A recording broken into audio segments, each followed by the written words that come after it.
channel. So for today's video, as you can tell by the title, I'm gonna be walking you around my room and giving you an open house classroom tour.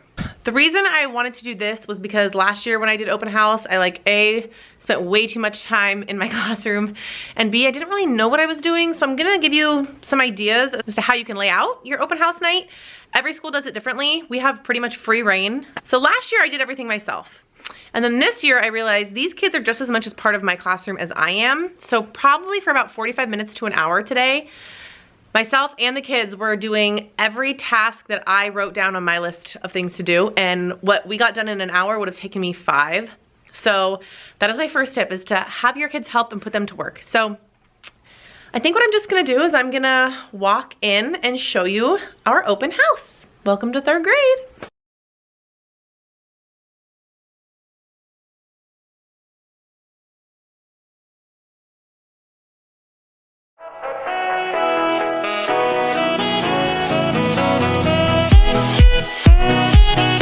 Okay, so as parents and family members walk into my room, my hope is that I have time to guide them over here. I did this last year and I highly, highly recommend it. So it says start here, please take one. These are just from IKEA for $1. And basically I just created this on PowerPoint, and this is everything that I want to make sure that they see. So these are things around the classroom. They can walk around and check off when they found theirs. These are things that we have at our seats, and then information on what they can and cannot take home. I love family members and I love parents, but this is a really good way to put the kid in charge, and you don't really get stuck guiding people around and having a zillion conversations. So I did this last year and it was a big hit. Highly recommend.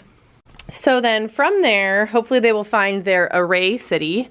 So on this whole wall of our classroom, I hung up all of our array cities. I save all this in this cabinet over here, and then when it's time to pull it out, I pulled it out. I obviously have a little one I need to fix, but I think it looks so cute. I wanted them all together so it looked like an actual city. And then we cleaned off this entire supply cabinet, which looks so much nicer. So that's the first piece that they're gonna look for.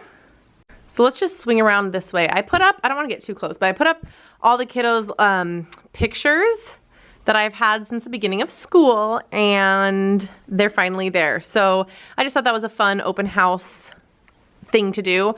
That sign needs to come down. So let's move to the front of the classroom because that's probably one of my favorite parts. So I had this quote on the board last year and I just love it. I think it initially came from Instagram. I saw it from Miss Fifth. I'm not sure who she got it from, but I love having this on the board, and I'm gonna direct the kids to this. But screenshot it, it's incredible, it's amazing. I love it. It's a great conversation starter for tomorrow. So I had that up last year at open house and I have it this year. And then our smartboard, I just put little twinkly lights around it. To be honest, they're there all year. I just never plug them in. And then I had my kids hang up these spring poems, which I think looks super cute. And then I just made sure that we were like super clean and ready to go and organized, which meant I had to get my stuff together. My desk is super clean. Obviously, I just cut that stuff, so that will be gone. But I wish it looked like this all year long. So the rest of the classroom over here looks pretty much the same.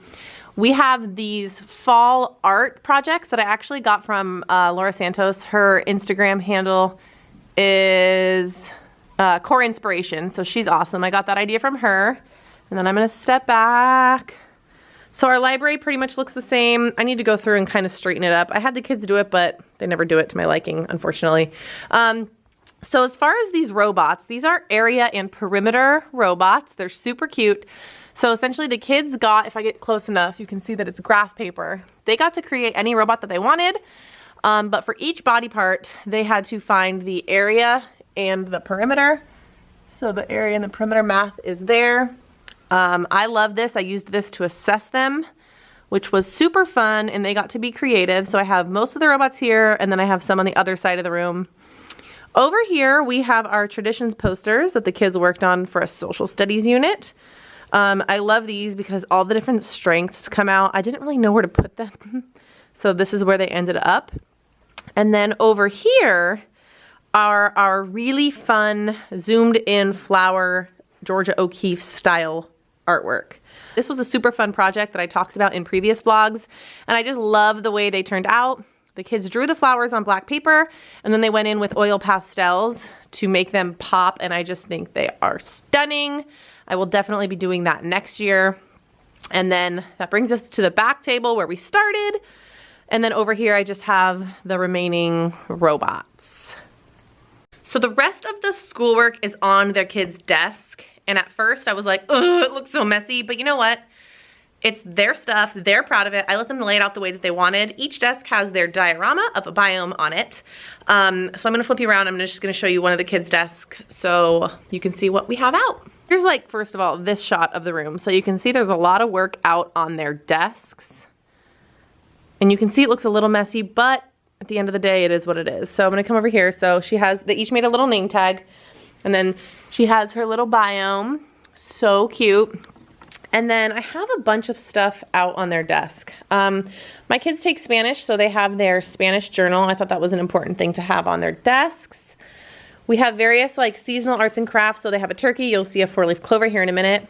I have writing samples from the beginning of the year all the way up until now, which I think is really cool. So the parents can see the growth. So oopsies, she had it right. I'm wrong. So I have writing samples. There's that 4-leaf clover. I have some current math that we're working on just because it was really fun and I wanted them to see it. This is really beginning of the year writing. So they did a whole book, a table of contents, pictures, and then the writing. And then we did a whole unit, I've talked about it before, around the world, and we did a bunch of activities. So I wanted that out here. And then all of the artwork from their art teacher. She gave it to us and we just have it here. So there's a lot of stuff for them to go through and show their parents and be proud of. And I just can't wait for them to be excited to show off all of their learning. So that's pretty much it. This video is probably going to be really short, but my biggest takeaways this year as I kind of reflect is to, one, have the kids help you set up the room. I'm not even talking like hang stuff up. I'm talking like the cleaning and just getting everything organized. That was huge for me. Have some kind of sheet for them to focus on when they come into the room, and save stuff. I learned that lesson last year. So make sure you're saving work, that way you have enough to put out at open house. I'm sure I probably could have put out more. I just didn't want it to be super overwhelming, and they only have like an hour to 45 minutes to walk through the classrooms. So I'm really excited. I can't believe this year is coming to an end, but I would love to hear what you guys do for open house down below. Do you do anything similar? Do you do like something completely different? So go ahead and link that down below. If you enjoyed this video, go ahead and give it a thumbs up. Don't forget to subscribe on your way out. Follow me on Instagram at Early Adventures. We do a lot of teaching stuff over there as well. So I love you guys so much. Thank you so much for watching. I hope you're having an amazing day wherever you are in the world, and I will see you in the next video. Bye guys.